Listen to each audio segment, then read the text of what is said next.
Hello, welcome back to my channel. তোমরা সকলে কেমন আছো? আশা করি সবাই ভীষণ ভালো আছো। আমি ওইদিকে অনেক অনেক ভালো আছি। তো নতুন একটি ভিডিওতে তোমাদেরকে আরও একবার অনেক অনেক স্বাগত। তো আজকে হচ্ছে মহালয়ার দিন, মানে আজকে সকালবেলা ভোরবেলা আর কি মহালয়া হয়েছিল। তো মহালয়ার দিন রাত্রেবেলা আমাদের প্ল্যান ছিল যে পিকনিক হবে। তো সেই হিসাবে আজকে দেখো পিকনিক শুরু হয়ে গেছে। দেখে বুঝতেই পারছো যে এটা কোন জায়গা। তো ওইদিকে দেখো আমরা সবাই মিলে পিকনিকটা করছিলাম। আর হচ্ছে বৌদি ভাইরাও ছিল, তো ওরা আজকে ছিল না, মানে ওরা একটু হচ্ছে কাজে গেছিলো, তো আস্তে আস্তে ওদের একটু লেট হবে। তো বুঝতে পারিনি যে মানে আস্তে আস্তে লেট হয়ে যাবে আর কি। আর এদিকে দেখো টমেটোটা আমি হচ্ছে মিক্সারেই করে নিয়েছিলাম, মানে একবার হচ্ছে করে নিয়েছিলাম, সেই জন্য আর কি দেওয়ার সাথে সাথেই নামিয়ে নিতে হবে, বেশিক্ষণ করতে হবে না আর কি।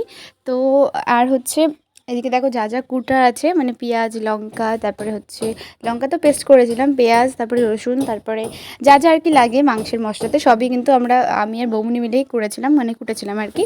তারপরে দেখো মাঝখানে তো কিছু টিফিন দরকার হয়, যেহেতু সবাই ছিল না, তো সেই জন্য আমরা ঠিক করেছিলাম যে হচ্ছে চাই খাবো। সবাই থাকলে অন্য কিছু বানানো যেত, পাস্তা বা ম্যাগি বা যেটাই হোক না কেন। তো এদিকে দেখো আমি ঘরে এসে চা বসিয়ে দিয়েছি, যেহেতু ওখানে হবে না, মানে ওটা হচ্ছে আলাদা আর কি। বৌমনিদের বাড়ি থেকে উনান তো না, একটা হচ্ছে স্টোভ নিয়ে আসা হয়েছিল। তো এদিকে দেখো ওই পুচকিটাকে দেখো, ও তো সেই খুশি, নতুন জামা পরে রেডি হয়ে চলে এসছে একদম। আর এদিকে দেখো পাঁপড় ভাজাও খাচ্ছিল। আর মাটন কিন্তু হচ্ছিল আমাদের পিকনিকে কোনো কারণবশত আর কি, আমরা অন্য কিছুতে করতে চেয়েছিলাম। আর তো যাই হোক সেটা পাইনি, হাঁস দিয়ে। তো হাঁসের মাংস তোমরা কারা কারা খাও আমি ঠিক জানি না, বাট আমরা অতটা খাই না, বাট আমরা হাঁসের মাংস দিয়ে এবার পিকনিকটা করতে চেয়েছিলাম। তো এদিকে দেখো, তো চা তো আমি বসিয়ে দিয়েছি। তো 3 কাপ চা হবে, আমি, বৌমনি আর মা খাবো। আর এই পিকনিকের পুরো প্ল্যানটাই কিন্তু বৌমনির ছিল, খুব সুন্দর একটা প্ল্যান করেছিল। তো যাই হোক সবাই মিলে থাকলে আরও বেশি মজা হতো। তো আশা করি নেক্সট যদি কোনো দিন আর পিকনিক হয়, তো সবাই মিলে প্রেজেন্ট থাকবো, সেদিন আরও বেশি মজা হবে। কারণ সবাই থাকলে না একটা মজা আলাদাই হয়। তো যাই হোক এবার তো কোনো কারণবশত থাকতে পারলো না, আশা করছি পরের বার অবশ্যই থাকবে। তো আমার তো দেখো মোটামুটি চা করা কমপ্লিট হয়ে গেল, এখন চাটাকে আমি নামিয়ে নেব। আর এদিকে ওরাও চলে এসেছে। আর আমাদের পিকনিকে কী কী রান্না হচ্ছে তোমাদেরকে বলেই দিই। মাটন হচ্ছিল, রাইস, আর পাঁপড় ভাজা আর চাটনি, একদম নর্মাল। চাটনিটা যদি আমার জন্যই হচ্ছিল, মানে আমি বলেছিলাম সেই জন্যই হচ্ছিল। তো পুজো তো চলেই এলো, তো সেই জন্য আর কি ব্লগটা এডিটিং করতে আমার দেরি হয়ে গেছে 1-2 দিন।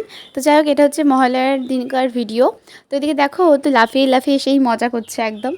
আর সবাই থাকলে আরও বেশি মজাটা হতো। তো এদিকে দেখো এখন মাংস কষানো হচ্ছে, তো কষানো থেকে তো 1-2 পিস টেস্ট করতেই হয়, তাই না? তো আমরা টেস্ট করছিলাম আর কি।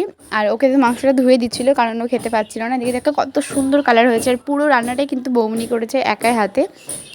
আর এদিকে দেখো এখন তো প্রায় রান্না কমপ্লিট, এদিকে মাংসেতে জল দেওয়া হয়ে গেল। তো এখন ওরা চলে এসেছে, এখন হচ্ছে আমরা খাওয়া দাওয়া করবো। তো কালকে হচ্ছে আমাদের খাওয়া দাওয়া করতে করতে রাত্রি 1:30 মানে 1টা বেজে গেছিলো, তো অনেকটা রাত হয়ে গেছিলো। তো সেই সময় আর কোনো ভিডিও করতে পারিনি আমি। তো যাই হোক আজকেই আমি ভিডিওটা শেষ করছি। আর আমি খুব দুঃখিত যে খাওয়া দাওয়ার কোনো আর কি ভিডিও আমি করতে পারিনি। তো যাই হোক আজকের মতো ভিডিওটা এখানে শেষ করলাম, দেখা হচ্ছে খুব তাড়াতাড়ি পরের ভিডিওতে। সবাই কিন্তু সুস্থ থেকো, ভালো থেকো, আর চ্যানেলটাকে অবশ্যই সাবস্ক্রাইব করে পাশে থেকো।